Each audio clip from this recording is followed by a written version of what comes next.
Salut à tous, c'est Bismart. On est reparti, une heure de débat sur l'actualité économique du moment, en fait, qui va être beaucoup centrée, pas seulement, mais beaucoup centrée autour du travail. Ça tombe bien, c'est voilà, la grande réflexion du moment. Il y a une loi travail en préparation sur laquelle on sait quand même pas mal de choses. Il y a des questions, alors on en parle très très régulièrement autour de cette table sur la dynamique de l'emploi. Oui, mais dynamique de l'emploi tellement forte, est-ce qu'elle ne veut pas dire qu'en face, on a une dynamique inverse de la productivité? En gros, il faut plus de monde pour faire moins de choses, ce qui n'est pas forcément une bonne nouvelle. Pas forcément une mauvaise non plus d'ailleurs, on va parler de tout ça. Et puis il y a évidemment en fond de source les réflexions profondes autour de la révolution du travail que pourrait apporter l'intelligence artificielle. Voilà, ça fait pas mal de points, mais il y a aussi des éléments du côté de l'énergie, toujours l'énergie, industrie verte, etc. Les phrases assez fortes quand même de Bruno Le Maire. Nous vivons un Yalta de l'industrie, dit le ministre de l'économie. Intéressant. Après, le problème, c'est que cette conférence-là, on n'a qu'un strapontin. Mais c'est intéressant. Tiens, et puis alors, une petite question avec laquelle on va commencer, autour des lobbies, ça m'intéresse, ça. Allez, c'est parti, c'est Bismart.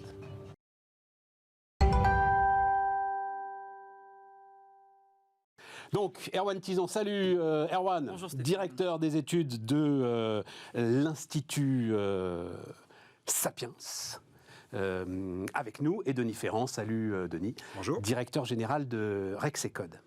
Vous êtes deux think tanks. Voilà.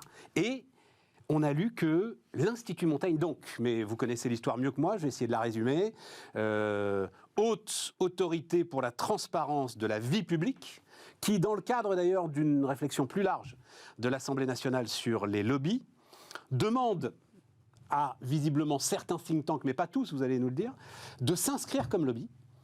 Et l'Institut Montaigne a refusé en disant non, nous, on fait de la recherche, on ne défend pas des intérêts catégoriels.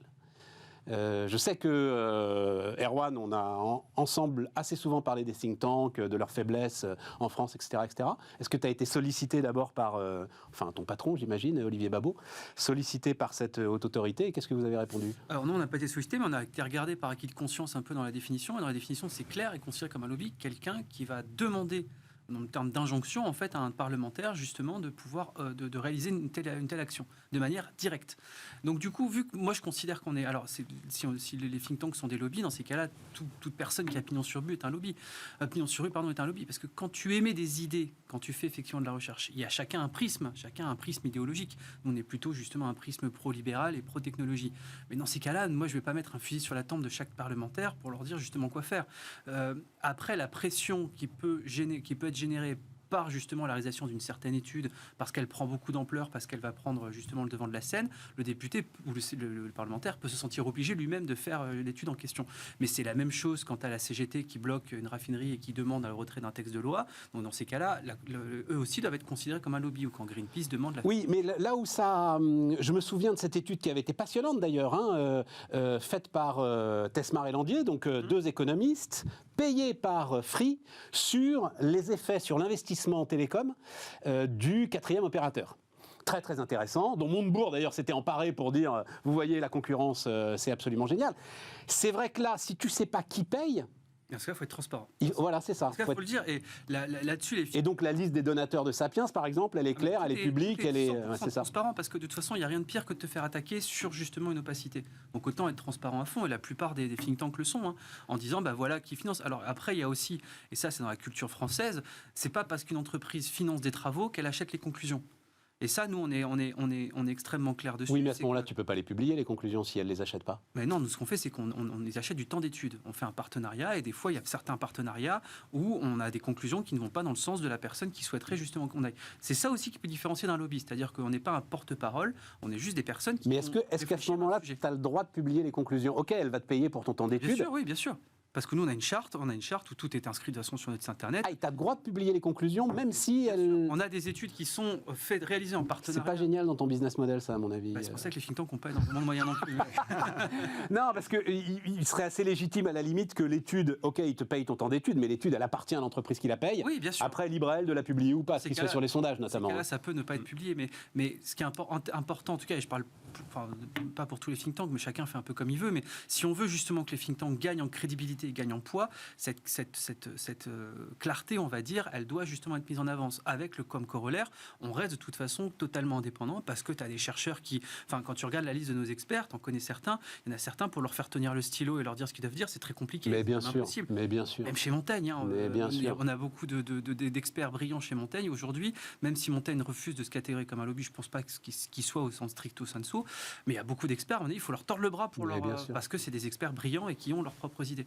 Donc je pense que c'est un faux débat. Donc Montaigne a raison de dire non. Montaigne a raison, parce que le problème c'est que ça vise, en fait, quand tu es considéré comme un lobby en France, ça te vise à te disqualifier dans le débat public. Et vu que Montaigne porte une parole très forte, avec en plus à chaque fois des études qui sont extrêmement robustes, c'est une manière pour certains de dire leurs conclusions, justement, on s'en fout, parce que du coup c'est un lobby.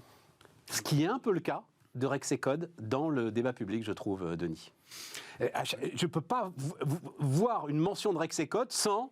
Oui. Proche du lobby patronal. Proche du patronat. Ouais. Proche du patronat, proche des entreprises, appelle-le comme tu veux. Ah non, s'ils avaient encore dit proche des entreprises, ils écrivent toujours proche du patronat. Tout à fait. Mais justement, c'est là où je rejoins complètement ce que dit Erwan. Il faut être totalement transparent à la fois sur les financeurs, mais également sur les messages non pas que tu portes, mais la manière dont tu vas appréhender des sujets économiques. Nous, on dit clairement, et c'est affiché même dans notre logo, enfin dans ce qu'est Rexecode, c'est-à-dire Centre de recherche pour l'expansion de l'économie et le développement des entreprises. C'est-à-dire que ce que l'on va regarder, la matière que l'on travaille, on l'apprécie à l'aune de l'impact qu'elle aura sur la possibilité pour les entreprises de se développer. C'est ta raison d'être d'une certaine manière. C'est la raison d'être. À partir du moment où tu es transparent là-dessus, après, la qualification lobby or not lobby, bon, déjà nous on n'a pas reçu de courrier nous demandant de nous déclarer, donc il faudra certainement qu'on aille se rapprocher de la HATVP pour savoir dans quel cadre on se met, mais effectivement, spontanément, tu as besoin d'être totalement clair sur ce que tu fais. Et nous, c'est un peu la même chose que ce que fait Sapiens, c'est-à-dire qu'on prend un sujet d'étude, on le passe à la moulinette de notre regard macroéconomique, on regarde les conséquences qu'aura telle ou telle proposition de politique économique ou telle que l'on peut porter dans le débat sur le développement des entreprises, sur l'expansion de l'économie. Mais on est d'accord, on peut appeler ça un biais libéral. Oui, c'est un biais libéral, mais ça ne fait... Pour le développement des entreprises dans le système d'économie de marché tel qu'il est. C'est quand tu on a le même, Denis, je te rassure. Oui, tout va bien. Mais c'est quand tu défends des intérêts qui sont de nature catégorielle. C'est ça qui va définir le lobby. Là, je comprends. On ne défend pas une catégorie, on réfléchit sur les conditions du développement. Je souscris tout à fait à ce que dit Denis, mais il y a un point aussi, parce que quand on entend lobby, j'ai même dit c'est fait pour disqualifier, les lobbies sont aussi essentiels à la démocratie. Évidemment. Que ce soit le lobby paysan, le lobby agricole, le lobby justement des semenciers ou quoi que ce soit, on a besoin justement d'avoir des personnes qui sont organisées pour pouvoir porter la parole, donc ce qui n'est pas notre cas, mais pour pouvoir apporter la parole catégorielle, parce que nous aussi, think tank, on se nourrit de la plupart de ce qu'on reçoit de la plupart des lobbies. Quand j'entends par là reçoit, c'est-à-dire les communiqués de presse qui sont envoyés, les études qui sont faites sur leur propre site internet, la FNSEA, le Confrérie Paysanne, etc. Quand on veut faire une étude sur l'agriculture de demain... Confrérie, je suis Confédération, pas sûr. Pardon. Confédération. On se nourrit de la plupart des expertises pour essayer justement de trouver un contradictoire et essayer de voir tous les points de vue des différents. Et c'est là aussi qu'on a... Donc les lobbies, on en a besoin, mais on va dire qu'on garde ça pour le côté catégoriel. Je pense que les think tanks sont encore dans une autre catégorie. Mais ça va de pair avec tout ce qu'on s'est dit depuis des mois sur le fait que les think tanks n'ont pas la place qu'ils méritent dans le débat public. Et ça va de pair avec, mais on va en dire un mot, on va en parler très très largement, avec cette espèce de désarroi autour du travail, de la valeur travail, toutes ces choses-là. On sent bien que, y compris même d'ailleurs le sujet sur les retraites, c'est étonnant à quel point il n'était pas préparé finalement, très très étonnant. Mais c'est ça qui m'y fait penser. Quand tu fais, alors débat très important, on va parler inflation. Inflation et dépenses publiques, je ne sais pas si on aura le temps de parler des dépenses publiques, mais en tout cas inflation. Denis, tu t'es penché de très près sur cette histoire qui, moi aussi, je trouve très intéressante. une inflation auto-alimentée par les marges des entreprises. Ouais. Histoire qui est rentrée dans le débat politique. J'ai raconté ici que moi, c'est la France insoumise, en fait, ce qui j'ai entendu pour la première fois. La France insoumise, bon Dieu, le nom du député de la Somme m'échappe là. Voilà, évidemment, François Ruffin. Gars qui bosse, la preuve, qui est venu dire mais qu'est-ce que c'est que cette histoire? Et en gros, tout à coup, la politique de la Banque Centrale Européenne pouvait devenir une politique de classe en demandant qu'on fasse des efforts sur les salaires, alors qu'en fait, l'inflation était auto-alimentée par les marges. C'est super intéressant. Ouais. Quand tu travailles là sur un sujet comme celui-là, tu peux arriver en porte-à-faux avec les entreprises. Non, tu ne te fermes aucune porte. Ah non, aucunement. Aucunement. Aucunement. Et justement, sur ce type de sujet, comme c'est quand même un sujet qui est très urticant, on le sent bien, hein, là, enfin, sur l'inflation, c'est le thème que tu as jour et matin, enfin jour et nuit, sur tous les médias. Et ce dont tu as besoin, c'est d'objectiver du mieux que tu puisses le faire. Ouais. Et justement, je pense que la première des contributions que l'on a à faire, nous, en tant qu'économistes, c'est de dire, essayons de démêler le discours de ce que l'on peut mesurer, sachant qu'on ne mesurera jamais l'intégralité de ce qui permettra de faire une représentation complète. Et par exemple, sur cette histoire de prix et de marge, nous, la manière dont on va travailler, ça a été de regarder quelles ont été les contributions respectives des salaires, des marges, des coûts des consommations intermédiaires, ce que tu achètes pour pouvoir faire ton produit. Alors, dans ce que tu achètes en consommation intermédiaire, il y a les marges, il y a les salaires de ceux qui sont en amont. Mais bien sûr. Donc, il y a une part de circularité dans le raisonnement, mais il faut que tu essayes de faire la part entre ces différentes composantes, comment elles entrent dans la formation du prix de production. Et ce que l'on voit, c'est que oui, il y a une remontée de la contribution des marges à l'évolution du prix de production, mais qui procède avant tout d'un phénomène de rattrapage et non pas d'anticipation des prix. Tu dis un phénomène de rattrapage, mais phénomène de rattrapage en France. Oui.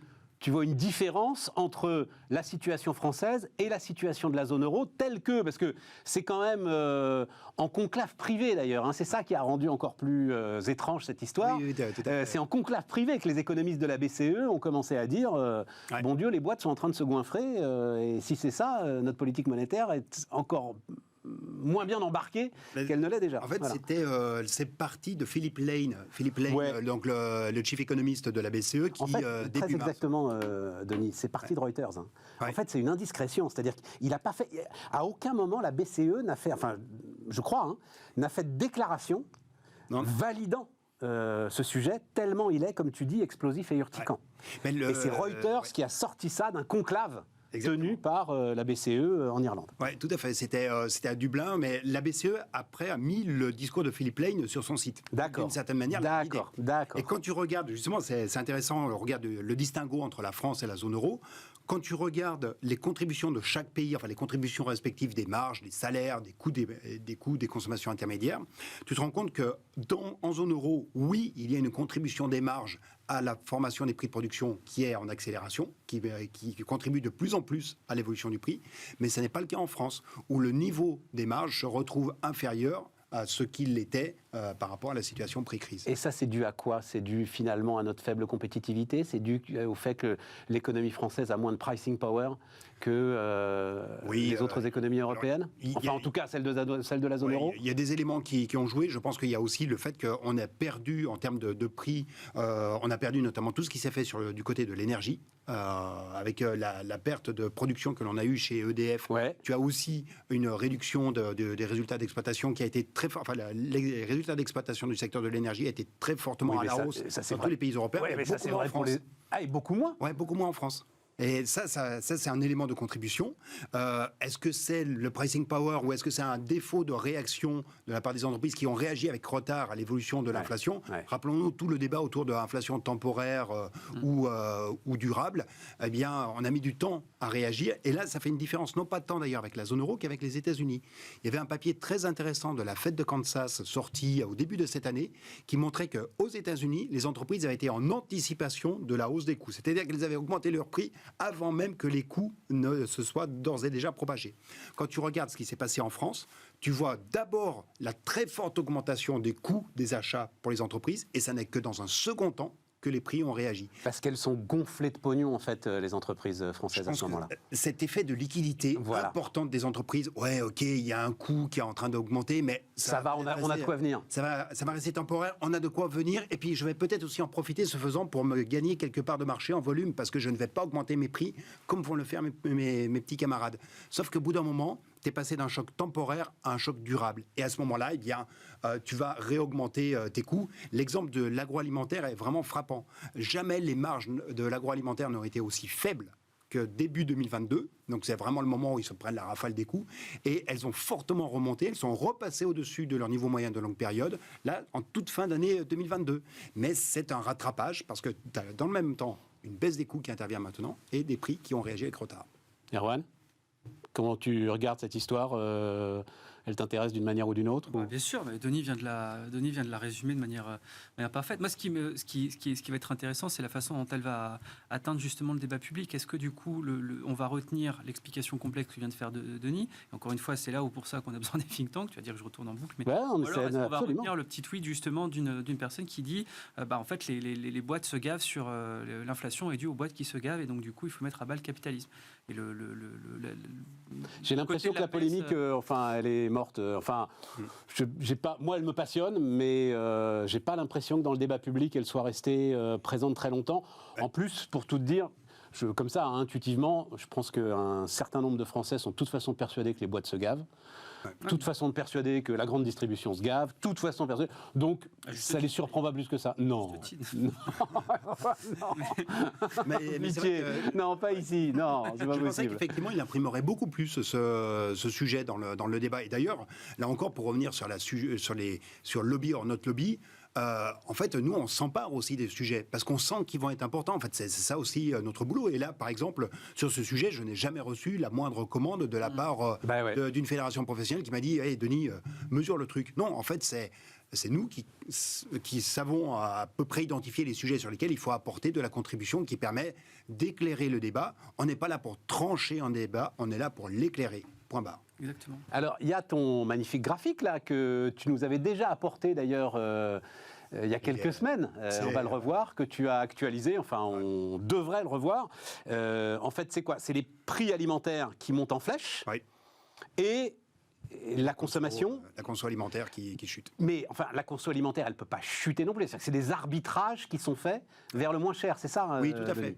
Parce qu'en fait, là, je suis désolé de faire un peu de statistiques. Non, vas-y, tranquillement. En fait, tu as vraiment un effet ciseau qui est absolument majeur entre l'accélération des prix, donc on est à plus 15 sur les prix des produits alimentaires, et tu es à moins 9 sur la consommation en volume de biens alimentaires. Donc, tu as un effet prix, l'illustration de l'effet prix, les volumes diminuent quand les prix augmentent. Voilà. Sauf que, comment est-ce qu'on mesure un volume ?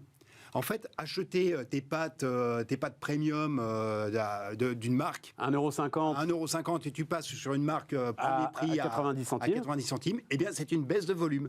Tu as peut-être la même quantité de pâtes. C'est à chaque fois un paquet de 1 kg, tu as la même quantité de pâtes, mais la qualité nutritive, ou en tout cas la qualité qui est associée à la marque premium versus la marque premier prix, est supérieure dans la marque premium. Comme tu n'achètes plus cette marque premium, tu as une baisse du volume consommé, qui n'est pas une baisse de la quantité de pâtes que tu as mangé. Ok, voilà. Parce qu'en fait, je ne comprenais pas. J'avais pas l'impression qu'on était en train de s'affamer.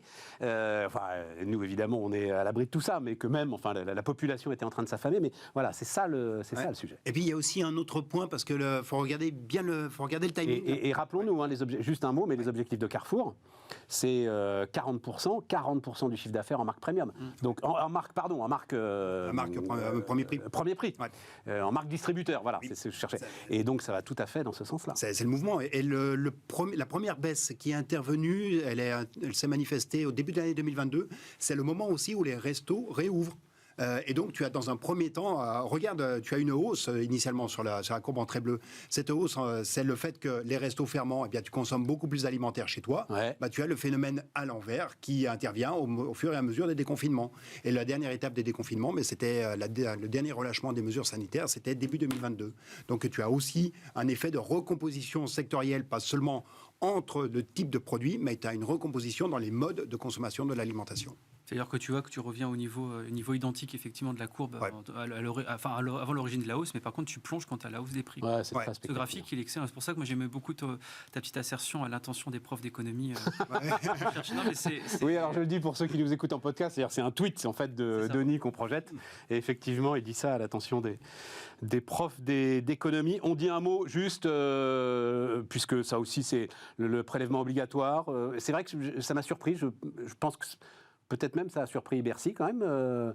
Ce record un peu artificiel de prélèvement obligatoire, l'INSEE l'explique bien, c'est tout simplement que l'économie marche trop fort et que tu te retrouves avec des effets volumes là aussi. Oui, exactement. Tu as de la TVA qui rentre et tu as de l'IS. Tu as eu des recettes. Mais quand même, tu as un paradoxe puisque c'est la première année de baisse de l'IS et tu te retrouves avec un record historique. Ouais.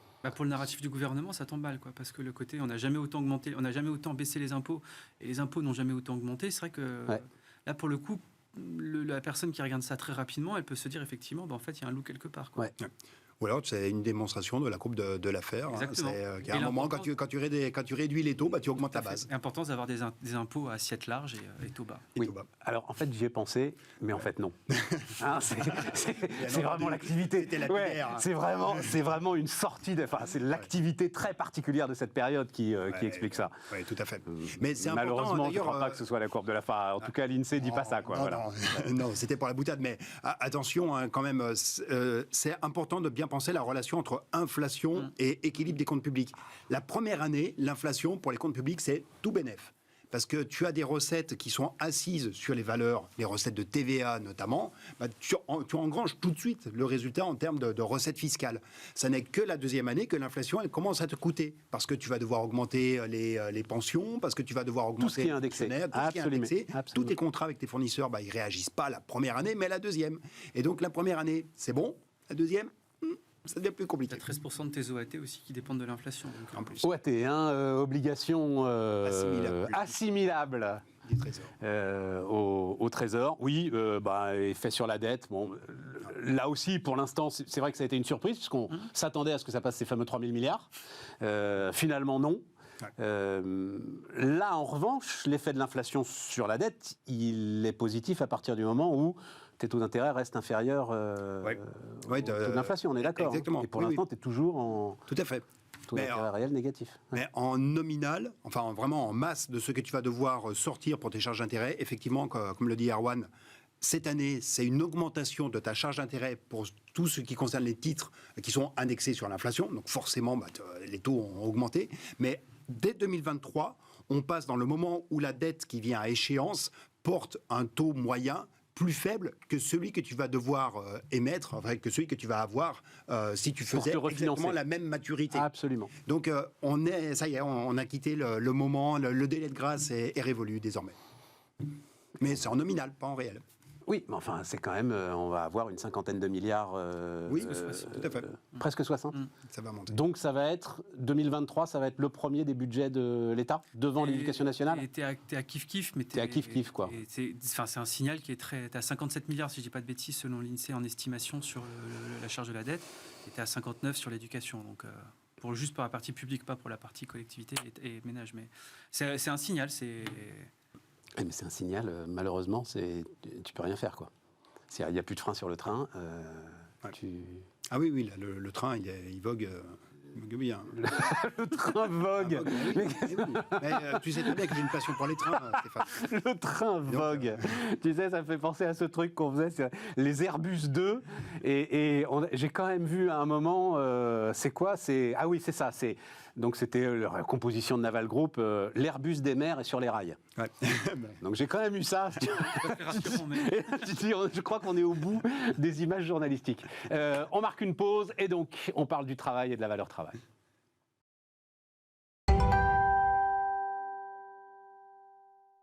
Donc on repart avec Denis Ferrand, avec Erwan Tison, le retour du travail. Alors j'ai plein de sujets. On va peut-être commencer avec la productivité quand même, Erwan, parce que tu as travaillé dessus toi aussi il y a peu de temps. Voilà, il y a peu de temps. C'est un sujet qui est dans le débat pendant un petit moment. Donc je me suis dit, je vous laisse faire. Donc on va voir la couverture de la note de l'Institut Sapiens autour de la productivité. Je te laisse tranquillement, Erwan, résumer les points importants. Globalement, ça ne va pas être une surprise pour Denis, mais tu le dis en fait très clairement, cette espèce de mythe de la France championne de la productivité, même de la productivité horaire, même ce mythe-là, c'est fini, quoi. Tout à fait. Les Belges sont plus productifs que nous. On s'est concentré. Pourquoi la productivité déjà ? Parce que dans le rapport du corps, à force de l'avoir beaucoup épluché, on s'était dit quand même que les hypothèses de productivité qui étaient données, donc allant de 0,7 à 1,6, je rappelle, ça nous paraissait beaucoup. Et quand on a regardé, en fait, on a ouvert le capot, qu'on a regardé la productivité française, donc là-dessus c'est très bien renseigné, tu as énormément de données OCDE qui sont très très riches et qui sont très importantes, on s'est dit qu'il y avait effectivement un souci. Quand on a regardé principalement la productivité horaire, pourquoi ? Parce que les Français travaillant moins que la plupart des autres pays de l'OCDE sur une année, il y allait avoir un biais. Donc on a voulu vraiment corriger le biais pour avoir la productivité horaire par salarié. Et là, en fait, on s'est rendu compte qu'on est 11e au niveau de l'OCDE, on était 8e il y a 20 ans, on est dépassé par les Belges. Bon, on peut penser ce qu'on veut des Belges, mais ça fait quand même un peu mal d'avoir un pays, aussi proche. On comprend, c'est-à-dire que le pays est coupé en deux, et il y a deux vérités. Mais en termes, par exemple, de désertification industrielle, toute la Wallonie est à peu près dans la même situation que la France, c'est même pire. Donc c'est intéressant, parce qu'on se retrouve quand même avec un comparable, même si la Flandre est évidemment beaucoup plus dynamique. Et donc du coup, on a regardé, effectivement, on est loin d'être les champions du monde de la productivité. On a une productivité qui n'a progressé que de 0,8% par an depuis 2000 et de 0,3% depuis 2016. Donc on fait respectivement la moitié de la performance des autres pays de l'OCDE et 3 fois moins depuis 2016. Depuis 2019, fait notable et qui est quasiment imputable qu'à la France, on a même une productivité qui décroît. On a 3% de perte sur la période de productivité. Les autres pays connaissent un ralentissement assez important, mais pas une baisse aussi marquée que la France. Du coup, quand on regarde la productivité, quand tu demandes à madame tout le monde, la productivité, oui, bon, c'est pas forcément. C'est soit on est un tir au flanc, soit on est hyper productif. Ouais. C'est beaucoup plus complexe que ça, parce que la productivité de une, et ça, les études académiques le montrent et sont quand même formelles là-dessus, quelle que soit son obédience, c'est ce qui conditionne quand même à plus de 80% le niveau du salaire. Ouais. C'est ce qui est un rempart contre les prix. Enfin, ce qui est censé conditionner le niveau du salaire. Tu as quand même des études. Sauf quand le salaire est assisté, type le SMIC. Bien sûr, non mais je te parle. Oui, non, mais je voulais juste. Salaires, bien sûr, pas exactement. Mais voilà. Tu as une étude macroéconomique américaine qui a été faite qui montre que depuis 70 ans, en fait, la dynamique des salaires au niveau mondial, notamment dans les pays occidentaux, suit quand même la dynamique de la productivité. C'est ça qui est intéressant, avec quelques soubresauts qui se font en période inflationniste où tu as un pouvoir de négociation supérieur qui est fait sur l'inflation en année 1, comme le disait avant. Mais après, ça s'estompe, ce pouvoir-là, parce que tu ne peux pas avoir de boucle auto-entretenue. Et donc, du coup, ça conditionne la compétitivité des entreprises, notamment dans un environnement où les taux de change sont fixes. On l'oublie, mais d'ailleurs, c'est à la raison pour laquelle le Conseil national de productivité a été créé à France Stratégie. C'est une décision européenne d'avoir des conseils identiques dans tous les pays européens en se disant on a un taux de change fixe, il faut que chaque pays puisse mesurer et évaluer sa productivité. Et donc, du coup, en déroulant, on s'est rendu compte qu'on a fait quelques calculs assez rigolos. Si jamais on avait la même productivité que les Belges, la même productivité horaire que les Belges, notre PIB par habitant serait 10% supérieur à notre niveau actuel. Et si on avait le même productivité horaire que les Danois, ce serait 27% supérieur à notre PIB actuel par habitant. Donc là encore, corriger des heures travaillées et toutes choses égales par ailleurs. Donc du coup, on s'est posé la question, comment se fait-il justement que ce débat-là soit complètement oublié ? Est-ce que du coup, c'est une paresse intellectuelle ? Est-ce que c'est parce qu'on ne veut pas tout de suite se dire c'est la faute du salarié, c'est parce que le travailleur français, justement, il est fainéant, il n'aime plus la valeur travail, etc. Et donc du coup, on a essayé d'identifier 7 causes. Donc on donne en fait, là aussi, en termes de think tank, on émet une externalité aux gens de s'en saisir. Vas-y, tranquillement, les 7 causes. On a identifié 7 causes. Alors, la première, c'est une baisse forte des entrées en formation des salariés. Ok, ça c'est clair. Depuis 2018, tu as 18% de salariés en moins qui rentrent en formation. Et en fait, qui a été compensé par une augmentation du nombre de demandeurs d'emploi et d'alternants qui rentrent justement en formation.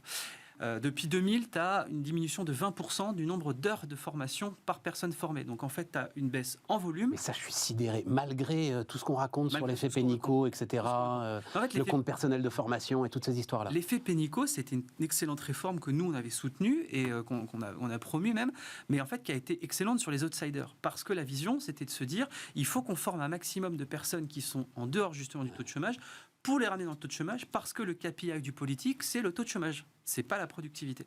Donc du coup, ça, tu as le problème de formation. Et quand tu regardes les pays... Donc pour être clair, ça te permet d'apprendre l'anglais, on va le dire comme ça, mais c'est pas ça qui va faire que l'ingénieur va... T'as pas de mise à jour des compétences. Voilà, avoir une mise à jour des compétences très très forte, très technique. Et ça, c'est catastrophique. Enfin, Donc, baisse des entrées en formation, ensuite, faiblesse des investissements innovants, ça je crois que c'est assez clair, réduction du poids de l'industrie dans le PIB. OK. Alors juste un petit point là-dessus, on m'a posé la question ce matin, un de tes confrères, pourquoi un emploi industriel, c'est 27% de productivité en plus qu'un emploi de service. Ouais. Ça, je crois que sur Bismarck, tout le monde le sait, c'est un acquis. L'industrie a aussi des gains de productivité plus rapides. C'est à la fois un effet niveau et un effet vitesse de déplacement. Tu peux pas encore faire les lits plus vite que... Enfin voilà. Non, mais dans les professions de service, à un moment, effectivement, tu t'arrêtes. Alors, dysfonctionnement chronique du management, tu dis donc. Ouais, ça c'est un de nos experts qui s'appelle Laurent Capelletti, qui co-dirige un laboratoire qui s'appelle Iseor, qui est professeur au CNAM, qui a mis ça en avant avec Henri Saval, notamment pour une étude, il fait régulièrement des études pour Sapiens sur ce sujet-là, et en fait il montre que les dysfonctionnements du management, notamment sur deux choses qui sont la mauvaise personne à la mauvaise place et le non-anticipement de la remplacement de la personne, notamment en termes de congé maternité, congé maladie, etc. Ça engendre, en fait, c'est ce qui explique 80% de l'absentéisme dans les entreprises, et ça engendre une perte annuelle nette de 100 milliards d'euros de productivité. Donc du coup, c'est ce qui est lié à l'absentéisme. Mais tu vois, quand on dit absentéisme, en fait, c'est les gens qui veulent plus travailler, qui font... Et ça, c'est pas la gestion prévisionnelle des compétences, c'est vraiment de la gestion de planning basique. Exactement. Et de la gestion d'équipe. Et puis derrière, ils disent aussi que... C'est ahurissant quand même. Tu as une vision taylorienne. Alors l'étude est microéconomique, il y a un modèle qui fait 30 pages, qui est tout à fait passionnant pour ceux qui aiment ça et tout à fait imbitable pour les autres, qui est en annexe. Nos auditeurs pourront la regarder. Et en fait, ils te disent aussi que malheureusement, qu'est-ce qu'il y a, c'est que c'est la vision néo-taylorienne justement du travail qui en fait explique ça. Tu as une vision néo-taylorienne avec on va dire un surmoi fayolien où en fait en gros tu as un manager qui décide de tout et qui sait mieux que ses équipes et qui du coup applique tout seul dans son coin, et du coup en fait tu as des boîtes aujourd'hui qui sont en strate parfaitement verticale et qui du coup ne fonctionnent moins bien que ce qu'elles pourraient faire. Rapidement, les trois dernières causes, tu as la concentration géographique. Non, puis il y a cette phrase formidable de Julia de Finesse, bien sûr, qui dit en France, le management est une récompense alors que ça devrait être une compétence. Exactement. Je trouve que ça résume tout. Ouais. Un nombre de personnes qui deviennent managers parce qu'ils sont très bons techniciens et qui arrivent managers et qui ne savent pas faire. Parce qu'il faut les récompenser. Donc tu dis concentration géographique de l'activité économique. En fait, France Stratégie qui l'a montré, tu as des gains de productivité qui sont largement supérieurs en Ile-de-France et qui sont nuls en fait dans toutes les autres régions à cause des effets de réseau et des effets d'apprentissage. Ouais, d'où l'importance, ça avait été, les pôles de compétitivité et choses comme ça, avaient été identifiés, mais bon, ça suffit pas, ou alors c'est pas assez efficace. Et puis tu as hausse de l'apprentissage et rétention de main-d'œuvre. Comment ça, la hausse de l'apprentissage est un frein à la... Ça, c'est une étude passionnante de la DARES qui a été publiée en février dernier, je crois, qui explique en fait qu'ils se sont penchés sur ce sujet-là aussi. Pour eux, 1/5 de la baisse de la productivité est due justement à la forte hausse du nombre d'apprentis. On a multiplié par 3 les effectifs d'apprentis et d'alternants. Du coup, tu fais rentrer en fait, c'est un effet plutôt de base mécanique statistique. Tu fais rentrer plus de personnes qui sont moins productives parce que moins expérimentées, moins compétences, et tu prends des managers ou des cadres ou des encadrants et qui du coup tu leur ajoutes ça à leur mission de base, et donc du coup ils ont moins de temps pour être leur productivité. D'accord. Donc, ça c'est un effet purement conjoncturel et purement statistique qui normalement à terme devrait être plutôt positif. Oui, parce que la productivité. Ce faisant, tu augmentes quand même le taux d'emploi, tu augmentes les heures de travailler, Oui, tout à fait. Aujourd'hui, tu augmentes la richesse produite quand même. C'est un pari sur le fait que la productivité en moins que tu as aujourd'hui, tu vas la récupérer au travers d'une productivité additionnelle. Voilà. Ultérieurement. À instant T, c'est malheureusement un effet négatif. Ouais. Et le dernier point sur la rétention de main-d'œuvre. Mais ça, il nous en avait parlé, Erwan, les entreprises zombies là. Voilà. Il y en a qui ont les difficultés de recrutement, certains les attribuaient à la grande démission. On avait parlé de grande rétention. Tu as en gros 40 000 boîtes qui existent en France qui ne devraient pas exister, parce qu'elles ont été picousées aux aides publiques et qui du coup en fait retiennent quasiment 300 000 personnes aujourd'hui et qui du coup ces boîtes-là n'ayant pas de débouchés, ces personnes-là sont considérées comme improductives alors qu'elles pourraient être, en gros le mec qui va produire 30 000 euros de valeur ajoutée par an dans ces boîtes-là, il pourrait en produire 150 ou 130 dans d'autres boîtes. Ouais. Oui, avec un effet d'ailleurs de la rétention qui se voit aussi dans certains secteurs qui s'ajustent avec du délai. Par exemple, c'est le secteur de l'automobile. En fait, quand tu essayes de décomposer l'origine sectorielle de la perte de productivité, en gros, tu disais qu'on a un niveau de productivité inférieur de 3% en 2019, mais en fait, j'aurais tendance à dire même que c'est 7% en moins. Ouais, parce que par rapport à la tendance, là où tu devrais être, si tu n'avais pas eu le choc Covid, tu es 7% en dessous de là où tu devrais être. Mais c'est un décrochage phénoménal que vous êtes en train de décrire. Alors, dans l'ensemble de la zone euro, si on prend la même métrique que celle que j'évoque, on est plutôt à 0. Moins 0,5. Grosso modo, c'est à peu près l'ordre de grandeur. Donc, en France, on a accentué le mouvement. Et on est allé plus loin que ce qu'a perdu la zone euro. Mais l'effet apprentissage, c'est là qu'il faut quand même voir. Non, mais attends, Denis, pardon, tu l'as pas accentué. Si la moyenne de la zone euro est à 0, que toi, tu es à moins 7... Non, c'est... pardon, excuse-moi. Ah oui, parce que c'est là où Pardon, le moins 7 était en réalité le moins 3 de Erwan. D'accord. Parce que, en fait, la zone euro, elle aurait dû avoir 4% de productivité en plus aujourd'hui par rapport à 2019. Okay, en fait, elle est à 0. Elle est à 0. Donc, elle est à moins 4 et nous, on est à moins 7. Donc, on est à moins 3. D'accord. Bon, enfin, c'est quand même pas... Oui, mais, et surtout, et tu l'as bien dit, ça tient tout, hein, le fameux équilibre des retraites dans le rapport du corps. C'est 1 point de productivité. C'est une hausse de 1 point par an, je crois que c'est ça. Ouais. Hein, le premier scénario, il est à 0,7. Le scénario le plus pessimiste. Oui, mais dans la réforme des retraites. Ah, c'est à 1%. Ouais. C'est on ça. n'a pas fait ça depuis les années 90. Fin des années 80, début 90. Sachant que 0,7, c'est la croissance annuelle moyenne de la productivité sur les 20 dernières années. Ouais. Donc, et comme on a déjà décroché par rapport aux 20 dernières années, ça suggère que l'hypothèse la plus basse du corps, ça serait peut-être pas mal de l'avoir en scénario central. Donc, le rapport Parce que tu peux te dire, bon, la hausse de l'apprentissage, ok, on dit que c'est un pari, et à un moment, les choses vont rentrer dans l'ordre. La rétention de main-d'œuvre, ça aussi, ça va prendre fin à un moment. Les entreprises zombies vont commencer à tomber les unes derrière les autres. Tiens, d'ailleurs, je voyais, alors c'est quand même étonnant parce que alors je peux le dire, le quotidien Le Monde qui quand même a tendance parfois à dramatiser l'actualité sociale, on va dire ça comme ça. Il joue un jeu que, enfin bon. Alors par contre là, parce que ça a commencé aux États-Unis visiblement, hein, ça y est, les faillites des entreprises zombies là, et donc là il t'explique que c'est tout à fait normal. Donc j'espère que chez nous aussi, ils nous expliqueront que c'est tout à fait normal. Ok. Dysfonctionnement chronique du management, là on n'est pas sorti de l'auberge. Ouais. Non, c'est vrai qu'on mêle des éléments de nature. Réduction de l'industrie dans le PIB, on n'est pas sorti de l'auberge. On va en dire un mot, mais on n'est pas sorti de l'auberge. Faiblesse d'investissement innovant, ça peut-être que l'investissement peut... Oui, mais les deux aspects sont liés. La faiblesse du poids de l'industrie et la faiblesse des investissements innovants sont tout à fait liés. Une statistique qui me sidère tout le temps, c'est quand on évoque le poids de la dépense de R&D des entreprises, de recherche et développement, rapporté au PIB. Oui, on en fait beaucoup moins que les Allemands. Mais quand tu rapportes la masse des dépenses de recherche et développement, non pas au PIB, mais à l'excédent brut d'exploitation dégagé par les entreprises, donc ce qu'elles seraient en capacité de consacrer à des efforts de recherche, tu fais le même effort qu'en Allemagne.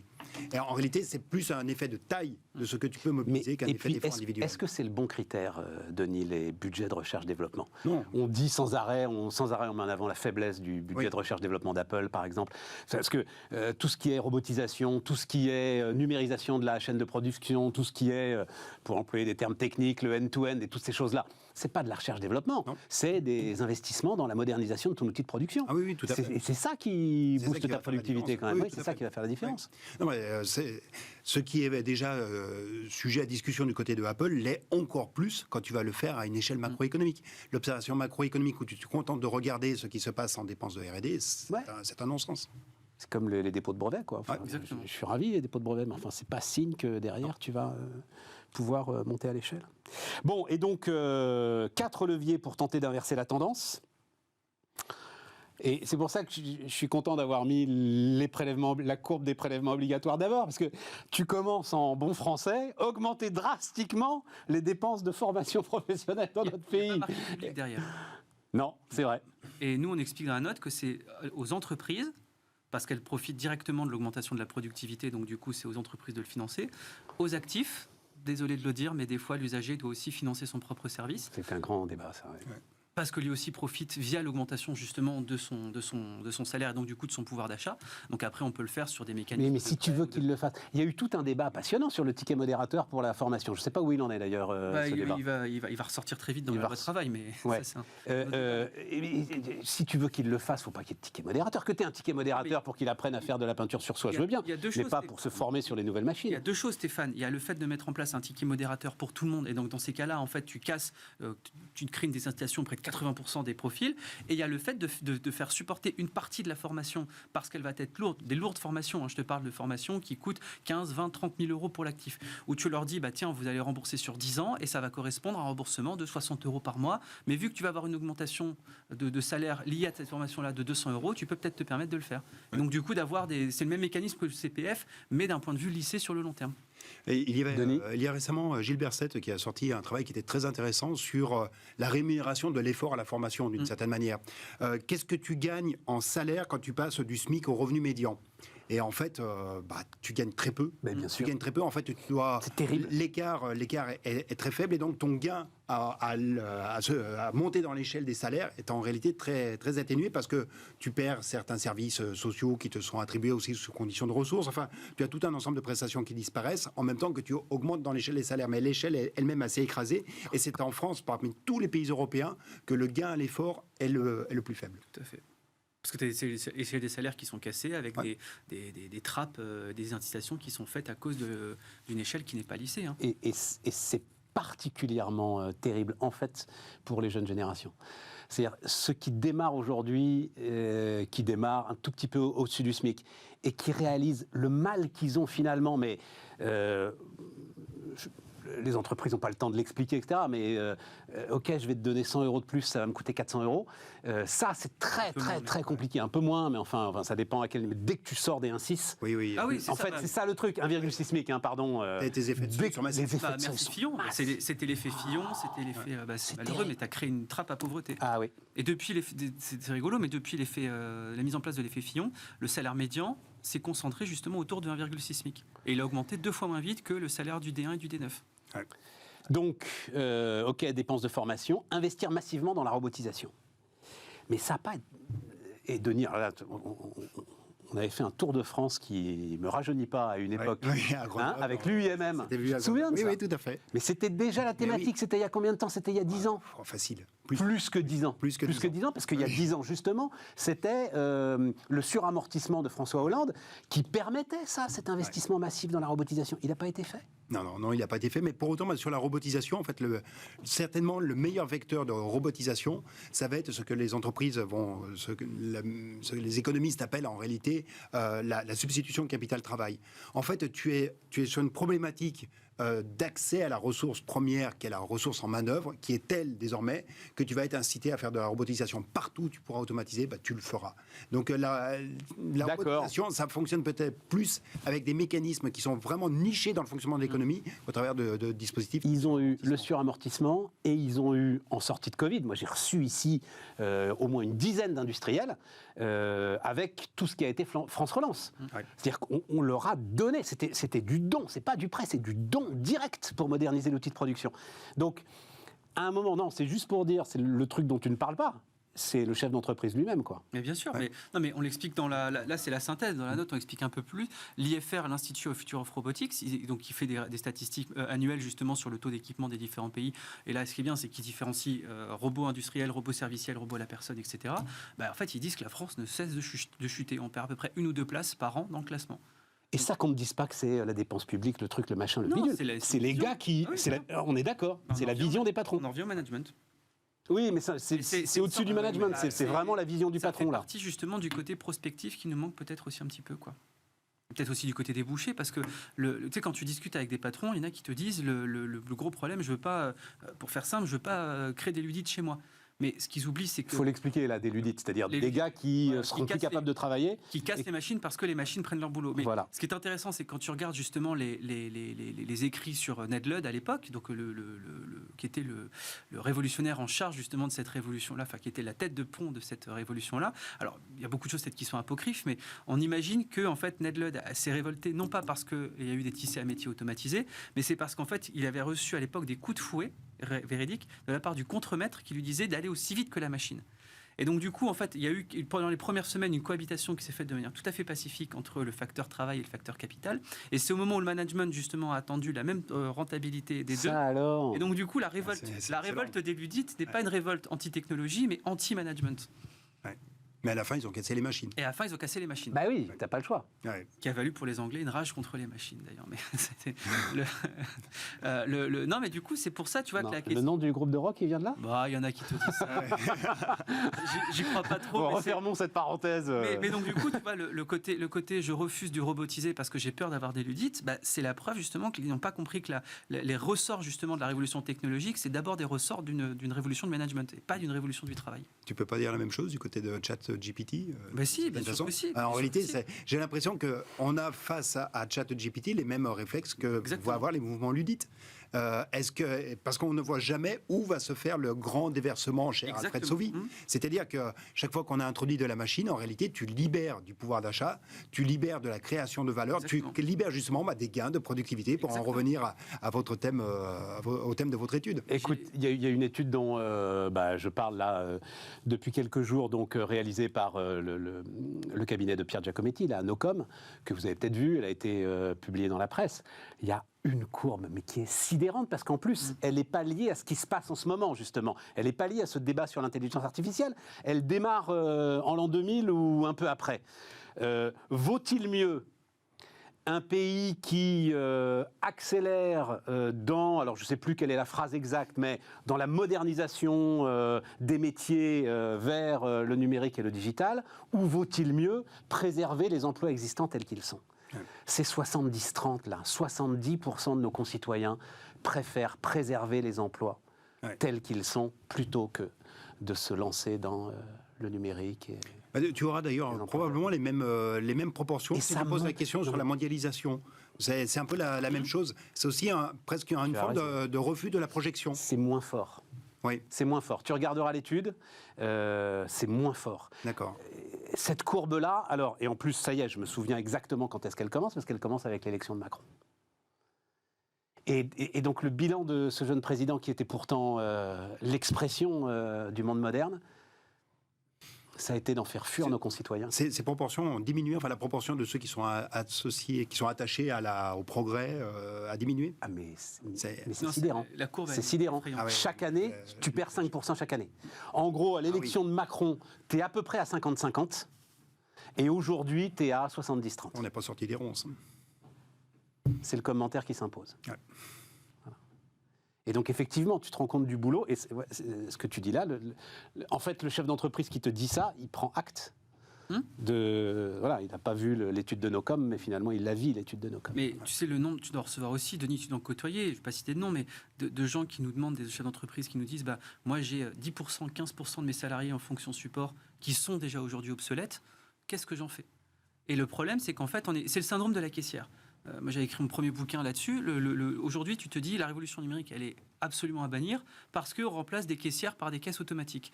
Et en fait, la phrase qui est derrière, c'est une phrase qui, pour moi, je trouve extrêmement méprisante, c'est de dire une caissière ne sait faire que scanner des articles toute la journée.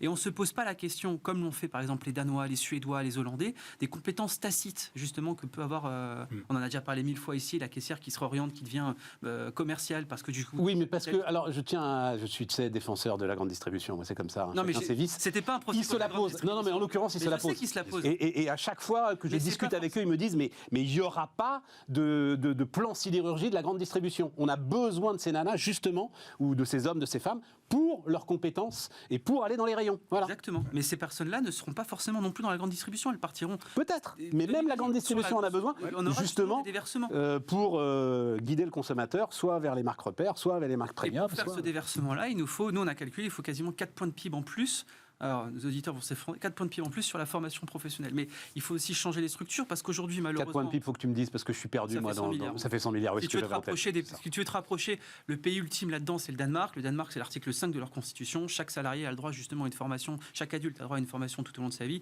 Et ils ont 30% de leur population active qui est en formation toute l'année. Et donc, du coup, tu mets 5. Mais ils ont 27% de productivité en plus que nous.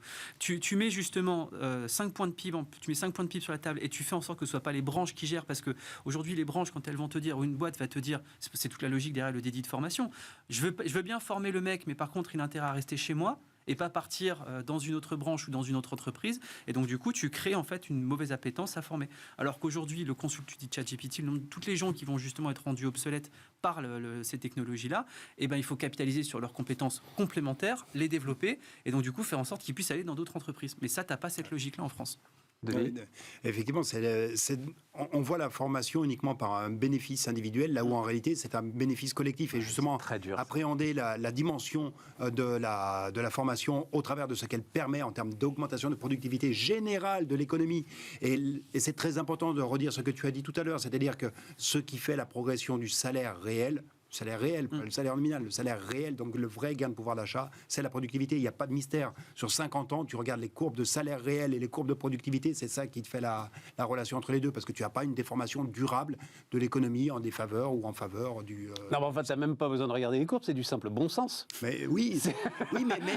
que tu sois rémunéré en fonction de la richesse que tu produis. Oui. Alors, par contre, ce n'est pas du tout du bon sens, parce que sinon, il n'y aurait pas ce débat-là sur la réindexation des salaires sur l'inflation. Parce que si le bon sens était partagé, je suis d'accord avec toi, on partage tous cette volonté-là, cette idée-là, mais tu n'aurais pas, aujourd'hui, je ne sais plus, j'ai vu un sondage il n'y a pas longtemps, X% des gens qui disent il faut réindexer les salaires sur l'inflation, parce que c'est deux choses qui n'ont rien à voir. Oui, il faudrait que ce soit indexé sur les marges, alors. Il faudrait que ce soit indexé sur la marge de l'entreprise. Alors, tu le connais avec quand même pas mal de retard. Ou plutôt, il y avait un moment une indexation, il y avait la volonté d'indexer le SMIC sur l'évolution des gains de productivité, justement en termes de... Voilà. Mais les gains de productivité, le problème, c'est que tu les connais de manière définitive qu'au bout de 3 ans. T'imagines le 20h, t'imagines... Et notre ami François Langlais, là, arrivé devant Anne-Claire Coudray. Anne-Claire, alors les salaires baissent de 3% cette année, mais c'est une très bonne nouvelle. Productivité. Non, mais même, au-delà de l'aspect purement statistique, mais la productivité, ce n'est pas quelque chose qui se mesure a priori, c'est un rapport entre une valeur ajoutée et un emploi. La valeur ajoutée, tu la connais de manière définitive sur ce... Par exemple, là, pour l'instant, on connaît la dernière année où la productivité est mesurée vraiment strictement, c'est 2019. Non, mais attends. Donc, sur les comptes publics, mais l'entreprise, sa valeur ajoutée, elle les connaît au moment où elle fixe son prix de vente. Oui. Elle a ses prix de consommation intermédiaires. Elle le connaît plus rapidement, oui. Voilà. Elle sait combien lui coûte sa fabrication, combien elle vend, combien elle... Et justement, mais ça renvoie... De combien est sa marge. Ça renvoie, dans ce cas, à la question, est-ce que tu fais une discussion décentralisée de l'évolution des salaires ou une évolution centralisée, y compris au niveau d'une branche. Ouais, c'est ça. Donc, quel est le niveau pertinent pour fixer l'évolution des salaires? Quand tu as déjà bloqué l'évolution des salaires par l'évolution du SMIC et qui va te donner une marque à l'échelle nationale, qui n'a pas grand-chose à voir avec le comportement d'une entreprise spécifique. Ça, c'est déjà une première étape. Ensuite, tu descends à l'étape suivante, qui est l'étape de la branche, qui va te donner le minima de branche, qui est en général un référentiel plus puissant que l'évolution du SMIC sur l'évolution des salaires. Mais tu n'es pas encore dans le domaine de l'entreprise. Oui, je suis d'accord, dans la représentation, c'est normalement l'équilibre de l'entreprise qui te fait l'évolution des salaires, mais de facto, tu as des déterminants qui te sont en amont, qui vont éloigner la relation entre marge et salaire. Non, c'est tout ça et je digère. Non, mais, voilà. Je digère l'ensemble des infos que vous apportez. La productivité, c'est vraiment le fil clé pour comprendre qu'à la fin, ce qui te fait la progression du niveau de vie de l'ensemble de ta population, ce sont les gains de productivité. C'est aussi simple que ça. On ne parle jamais. Et vous voyez, les gars, même là, en fait, Dieu sait que c'est super clair. Mais le sujet, pour essayer de le faire rentrer un tout petit peu dans le débat public, je crois que c'est impossible. J'étais en train de réfléchir à ça, justement. Oui. Je suis aujourd'hui éditorialiste économique, j'en sais rien, tu vois, sur une grande chaîne nationale, mais qu'est-ce que tu peux dire? On a une proposition pour le faire, justement, pour faire en sorte que la productivité soit un grand débat national, c'est d'indexer, vu qu'on est dans un pays quand même assez gérotocratique, c'est d'indexer le niveau des pensions sur le niveau de la productivité. La productivité perd 3%, les pensions baissent de 3%. Et en fait, c'est un peu provocateur, c'est ce qui s'est fait, c'est ce qui se fait, c'est ce qui s'est Et donc là, refait sur t'espères l'inflation. que les retraités, qui sont les seuls qui votent, iront voter pour les programmes politiques qui Il y a de t'apportent ça, mais je le pense plus de modernisation dans la production, parce que sinon, les pauvres retraités, qu'est-ce que tu veux qu'ils fassent? Mais c'est exactement ça. C'est toute offre créant sa propre demande. Il faut qu'on crée justement le besoin d'avoir une offre politique liée à la productivité. Et donc du coup, on va chercher ceux qui... C'est vicieux, mais ça peut peut-être marcher. Sur un malentendu. Et puis d'un point de vue purement économique, c'est logique d'avoir justement un système par répartition qui définit, qui Oui. dépend justement du niveau de productivité, qu'on ait justement en face les revenus qui dépendent justement de la base Ça, c'est clair. prélevable. Ça, c'est clair. Ce qu'on fait d'ailleurs, puisque a priori, sauf qu'on est dans un village Potemkin et qu'on prétend qu'on va Oui, avoir. on a remis 15 milliards sur les retraités, on a refait 15 milliards aux retraités l'année dernière, cette année, pour justement leur permettre de ne pas avoir une baisse de l'inflation. Il décolère pas, Erwan, parce qu'il sait que dans Non, mais après, 35 ans, je peux comprendre, j'ai on vu fait les rien. prix des on Costa. va avoir vidé la caisse. J'ai vu le prix des croisières Costa, je peux comprendre qu'il faut justement avoir Non, mais c'est absolument incroyable. Bah, tu vois, les 15 milliards, regarde, sur les 15 milliards, tu avais quasiment 20% de l'effort en formation qui était fait. 15 milliards, c'est le budget quasiment du CNRS, c'est 3 fois le budget de l'INSERM. Le problème de cette histoire de formation, Erwan, c'est qu'on l'a bien vu avec Pénicaud, c'est que s'il suffisait, si tu avais un tuyau qui amène le pognon directement à l'endroit où il faut et avec les bons formateurs qui s'adressent aux bons salariés. Tu es en train d'en créer avec France Travail. France Travail, il y a un truc qui est... Moi, c'est pour ça que l'interview de Ferracci, de Marc Ferracci dans l'Opinion, j'ai trouvé très bonne. Et je suis quelque part rassuré que ce soit lui qui pilote ce... Tiens, on va en voir la photo d'ailleurs, peut-être. Ce débat-là. J'ai été très déçu que ce soit pas lui qui pilote le débat des Je suis retraites. pas sûr que ce soit lui qui pilote. Hein. Bah, il a dit ça va être notre pauvre Dussopt qui va piloter, cramé comme il est. Il a dit qu'il allait... Elisabeth... Enfin bon, bref. Moi, j'ai cru comprendre que c'est lui qui allait prendre en charge le Côté dossier. parlementaire, quoi. En tout cas, c'est quelqu'un qui comprend il a été conseiller spécial de Pénicaud pendant 5 ans. C'est clair. C'est un économiste spécialisé sur les questions du travail. Il sait de quoi il parle.